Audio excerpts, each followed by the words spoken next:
લોકસભા ચૂંટણી પૂર્વે કોંગ્રેસને પડી શકે છે વધુ એક ફટકો। દાદરાનગર હવેલીમાં પડી શકે છે કોંગ્રેસને ફટકો। દિગ્ગજ નેતા મોહન ડલકર પક્ષથી નારાજ ચાલી રહ્યા છે। સીધા આપને લઈને જઈશું પત્રકાર પરિષદ રાहुल गांधी કરી રહ્યા છે। नहीं किया गया है। तो आपने काफी सवाल मुझसे पूछे हैं। जहां भी मैं जाता हूं युवा जनता किसान मजदूर मुझसे पूछते हैं ये आमदनी की लाइन, मिनिमम आमदनी की लाइन क्या होगी और इस स्कीम की स्ट्रेंथ क्या होगी, ये स्कीम मतलब कितने लोगों को मदद करेगा। तो मैं ये आपको, हिंदुस्तान की जनता को, हिंदुस्तान के गरीबों से कहना चाहता हूं, लाइन 12,000 रुपए 12,000 रुपए महीने की होगी। हां, सरप्राइज हुए ना आप, शॉक हुए ना। मतलब इतना पैसा हिंदुस्तान में भाइयों और बहनों है। तो कांग्रेस पार्टी गारंटी करती है कि हिंदुस्तान के 20% सबसे गरीब परिवारों को, शौक मत होना, अभी धमाका बढ़ने जा रहा है, 20% सबसे गरीब परिवारों को हर साल 72,000 रुपए देने जा रही है।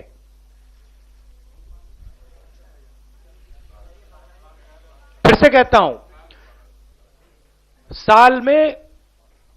एक साल में 20% सबसे गरीब परिवारों को, हर जात, हर धर्म, हर भाषा के गरीब परिवारों को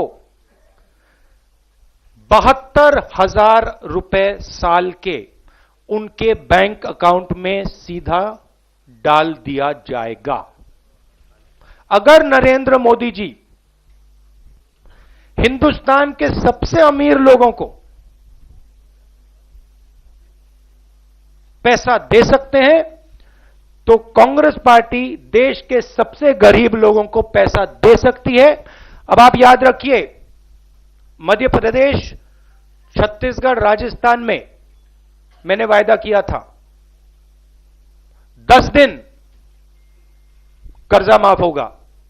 मैं आपको यहां वायदा कर रहा हूं, न्याय होगा। 20% परिवारों को 20% परिवारों को साल का 72,000 रुपए मिलेगा। स्कीम फेज्ड बेसिस पे चलेगा, फेज तरीके से होगा, पायलट प्रोजेक्ट चलेगा, उसके बाद स्कीम चलेगा। मगर कांग्रेस पार्टी का वायदा है न्याय देने का। फिर से दोहराता हूं भाइयों और बहनों, देश के युवाओं, 72,000 रुपए साल के 20% सबसे गरीब परिवारों को। The entire calculations have been done. The fiscal repercussions of this have been analyzed. This money is perfectly available. This scheme is perfectly doable. We are going to deliver this scheme. Now, भाइयों और बहनों, प्रधानमंत्री आपसे कहते हैं कि उन्होंने किसानों को पैसा दिया 3.5 रुपए, 3.5 रुपए उन्होंने किसानों को दिए। वहां ताली बजी, ठीक है, सिंपल सी बात है। आपको गुमराह किया जा रहा है। आपको 3.5 रुपए दिए जाते हैं और प्राइवेट हवाई जहाज वालों को लाखों करोड़ रुपए दिए जाते हैं। हम अब आपको न्याय देने जा रहे हैं। नंबर याद रखिए, 20% सबसे गरीब परिवारों को 72,000 रुपए साल का। धन्यवाद। अब कोई सवाल हो? I will not be able to take. No. You, Mithil, you can't. One sec. एक बात बच गई। 5 करोड़ फैमिलीज, 25 करोड़ लोगों को डायरेक्ट इस स्कीम का फायदा मिलेगा। You cannot see. You cannot continue to question like this. You have to wait. नहीं नहीं, If 100 people, I'll explain it. देखिए, मिनिमम इनकम लाइन 12,000 रुपए की है। जो मिनिमम इनकम लाइन और मिनिमम उनकी जो इनकम है उसका जो फर्क होगा वो सरकार देगी। तो मान लो आपकी अगर इनकम 6,000 की है तो जो 12,000 से आपका कम है इनकम, उसको टॉप अप करेगी। आप लोग हैरान लग रहे हो, आज शौक लग रहे हो, है ना? थोड़ा ये क्या हुआ, ये कैसे हुआ? भाई और बहनों, मैं आपको बता रहा हूं, याद रखिए, हर रोज आपसे चोरी की जा रही है, आपका पैसा लिया जा रहा है, हर रोज आपका पैसा लिया जा रहा है। हम अब आपको दिखाएंगे कि इस देश में आपका कितना है, क्या है। डिटेल्स हमने पूरा इसको हम 4-5 महीने से स्टडी कर रहे हैं। दुनिया के बेहतर इकोनॉमिस्ट से हमने डिटेल्ड में एनालिसिस की है। ये फिस्कली प्रूडेंट स्कीम होगा, इसको हम फेजेस में करेंगे। डिटेल्स आप समझना चाहते हैं तो चिदम्बरम जी और जो हमारी टीम इस पे काम कर रहे हैं वो आपको खुशी से डिटेल्स दे देंगे। Jainendra.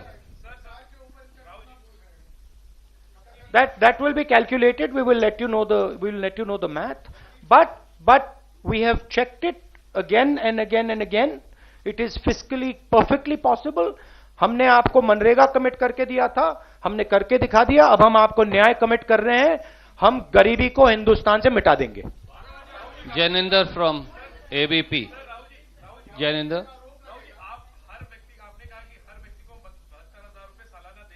नहीं, आपने ठीक नहीं सुना।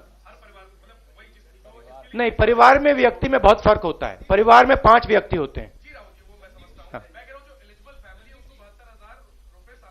हाँ। नहीं, वो काम कर रहे हैं। देखिए, हिंदुस्तान में सब लोग काम कर रहे हैं। हमारा सिर्फ कहना है कि आप काम कर रहे हो, अगर आपकी आमदनी 12,000 रुपए से कम है तो हम आपकी आमदनी को 12,000 तक पहुंचा देंगे। कोई काम बंद नहीं करेगा। जब वो व्यक्ति कंफर्टेबली निकल जाएगा 12,000 से, फिर वो स्कीम उसको हाँ, so it will stop on its own. But हमारी फिलॉसफी है कि अगर आप हिंदुस्तान में आज एक मिनिमम इनकम से कम आपकी आमदनी है तो फिर आप गरीबी से निकल ही नहीं सकते हो। तो हम आइडेंटिफाई करना चाहते हैं इस देश में सबसे गरीब लोग कौन हैं और एक बार हम उनको गरीबी से निकालना चाहते हैं, खत्म करना चाहते हैं। तो ये एक प्रकार से मनरेगा फर्स्ट फेज था ऑपरेशन का। मनरेगा में 14 करोड़ लोगों को हमने गरीबी से निकाला। अब ये सेकंड एंड फाइनल ऑपरेशन है। अब इस सेकंड फेज में हम 25 करोड़ लोगों को गरीबी से निकाल देंगे, खत्म कर देंगे। Aditi from the Tribune. It is a extremely powerful, extremely dynamic, extremely well thought through idea. We have done all the calculations. We have asked the best economists. They have all backed us on this idea. We are going to implement this idea. Aditi from the Tribune. Can you please ask?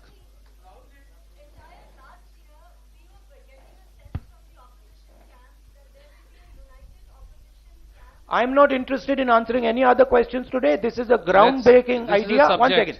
I am not going to say anything else. This is a groundbreaking idea. ये ऐतिहासिक दिन है। हिंदुस्तान पे final assault on poverty is now beginning. Mohit Dubey. मैं न्याय scheme पर जो भी आप मुझसे पूछना चाहते हो आप पूछो।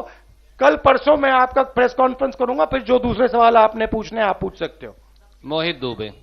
मैं देखिए प्रेस कॉन्फ्रेंस तो करता हूं, मैं तो करता हूं। हाँ, नहीं वो लेंगे, मगर आज मैं सिर्फ न्याय की बात करना चाहता हूं। और हाँ,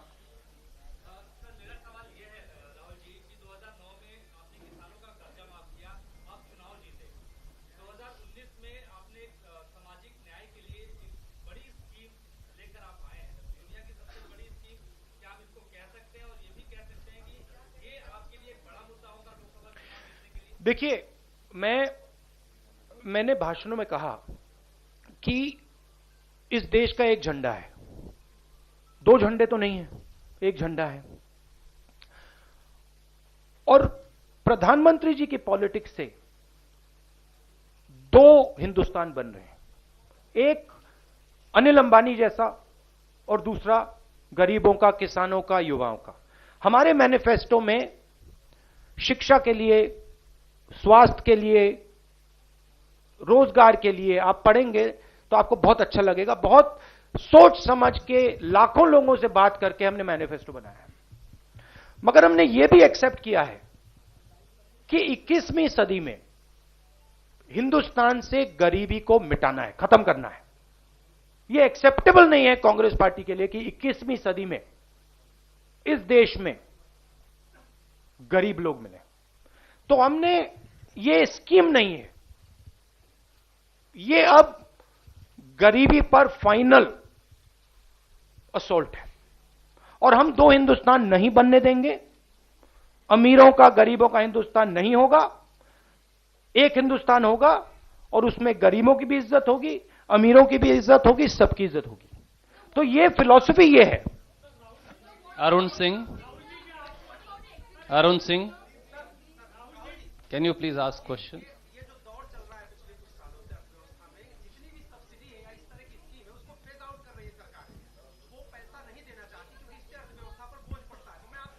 देखिए, आज मैंने न्याय की बात की, आप मुझे राफेल का सवाल पूछ रहे हो। मैं राफेल पे, इन चीजों पे आज बात नहीं करना चाहता हूं। आज मैं सिर्फ न्याय पे बात करना चाहता हूं। मैं ये कहना चाहता हूं कि दो हिंदुस्तान नहीं होंगे। वही बात, जो 3.5 लाख करोड़ रुपए कर्जा माफ होता है, 15 लूंगा, वो सब्सिडी नहीं होती, ये सब्सिडी है। कैसे? रमन सिंह,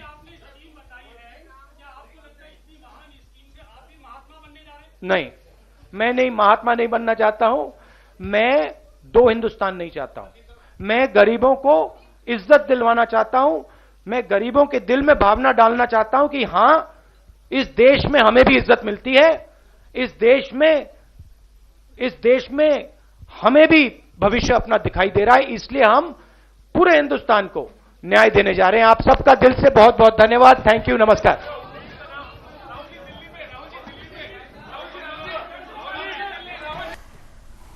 તો રાહુલ ગાંધીએ પ્રેસ કોન્ફરન્સ કરી અને તેમણે કહ્યું છે કે ભાજપ અમીરોને પૈસા આપે છે, પરંતુ અમે આપીશું ગરીબોને પૈસા। બેંક ખાતામાં જમા થશે પૈસા। ગરીબોને દર વર્ષે 72,000 મળશે। અમે હિન્દુસ્તાનમાંથી ગરીબી હટાવીને રહીશું। 25 કરોડ લોકોને તેનો સીધો લાભ આપવામાં આવશે।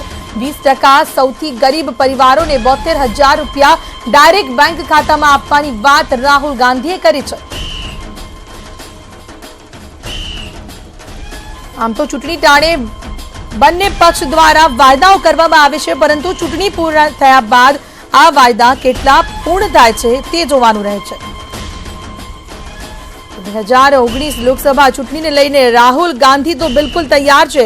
રાહુલ ગાંધીએ એલાન કરી દીધું છે કે જો સરકાર બની તો ગરીબોના ખાતામાં દર વર્ષે 72,000 રૂપિયા કોંગ્રેસ પાર્ટી આપશે। અને સમાચાર તરફ આગળ વધીશું। લોકસભા ચૂંટણી પૂર્વે કોંગ્રેસને પડી શકે છે વધુ એક ફટકો। દાદરાનગર હવેલીમાં પડી શકે છે કોંગ્રેસને ફટકો। દિગ્ગજ નેતા મોહન ડેલકર પક્ષથી નારાજ ચાલી રહ્યા છે। તો ટિકિટોની વહેંચણીને લઈને પક્ષની અંદર જ ક્યાંક નારાજગી તો ક્યાંક મનામણાની પ્રક્રિયા ચાલી રહી છે। છેલ્લા કેટલાય સમયથી કોંગ્રેસ અગ્રણીઓ જે છે તે દિલ્હીમાં ધાવા રાખીને બેઠા છે। મનોમંથન થઈ રહ્યું છે, ચર્ચાઓ ચાલી રહી છે, પરંતુ કોઈ પણ હજુ સુધી टिकट ने लईने कोई निर्णय पर कांग्रेस पहुंची नहीं शकती। भरत सिंह जोड़ाया है हमारी साथे। दादरानगर हवेली ने लईने जो दिग्गज नेता मोहन डेलकर नाराज છે પક્ષથી, શું છે વધુ સમાચાર? અત્યારે જે રીતની માહિતી મળી રહી છે, મોહન ડેલકરની અધ્યક્ષતામાં આજે તેમના સમર્થકો અને તેમના અમુક વિશ્વાસુ અગ્રણીઓ છે તેમની એક શૈલીના ફાર્મ હાઉસમાં બેઠક મળી હતી અને બેઠકમાં સૌથી મોટો નિર્ણય લેવાયો છે ને મોહન ડેલકર આ 2019ની ચૂંટણીમાં અપક્ષ ઉમેદવારી નોંધાવશે આવો નિર્ણય લેવાયો છે. લાગી રહ્યું છે કે હવે મોહન ડેલકર છે એ કોંગ્રેસને રામ રામ કરશે, કારણ કે મોહન ડેલકર છે એ કોંગ્રેસના પ્રદેશ અધ્યક્ષ છે. દાદરાનગર હવેલી પ્રદેશના કોંગ્રેસના પ્રદેશ અધ્યક્ષ ખુદ પાર્ટી છોડે તેવા સંજોગો સર્જાય છે. મોહન ડેલકરે અપક્ષ ઉમેદવારી કરવાનું એલાન કર્યું છે ને તેમના સમર્થકોએ આ એલાનને વધાવી લીધું છે. લાંબા સમયથી જે રીતના ચર્ચા ચાલતી હતી ને ભાજપમાં જે રીતના ઉમેદવારોની જાહેરાત થઈ ગઈ ને ત્યારબાદ મોહન ડેલકરનું હજુ પોતાની બાજી નથી ખોલી, પરંતુ હવે જે રીતના આજે જે બેઠક મળી તેમાં નિર્ણય લેવાયો છે. મોહન ડેલકર અપક્ષ ઉમેદવારી નોંધાવવા જઈ રહ્યા છે અને કોંગ્રેસમાંથી પણ રાજીનામું આપશે. ખ્યાતિ, આપને જણાવી દઉં કે મોહન ડેલકર પ્રદેશ દાદરાનગર હવેલી કોંગ્રેસમાં સૌથી મોટું નામ છે. એનો મતલબ છે મોહન ડેલકર રાજીનામું આપે તો કોંગ્રેસના અસ્તિત્વ સામે પણ ત્યાં સવાલ છે, કારણ કે તેમના જે સમર્થકો છે એ પણ એમની સાથે કોંગ્રેસ છોડે તેવા સંજોગો સર્જાય છે. આવતી 2019ની ચૂંટણી ખરા સમયે જ કોંગ્રેસ માટે મોટી મુશ્કેલીના એંધાણ છે. આભાર આપનું તમામ માહિતી બદલ. તો કોંગ્રેસને વધુ એક ફટકો પડી શકે છે. જે રીતે હાલ લોકસભા પૂર્વે જ કોંગ્રેસને મોટો ફટકો, દાદરાનગર હવેલી કોંગ્રેસના ભંગાણના એંધાણ સર્જાઈ રહ્યા છે. દિગ્ગજ નેતા મોહન ડેલકર પક્ષથી નારાજ છે, તેઓ અપક્ષ ચૂંટણી લડે તેવી શક્યતા કોંગ્રેસને બાય બાય કહી શકે છે.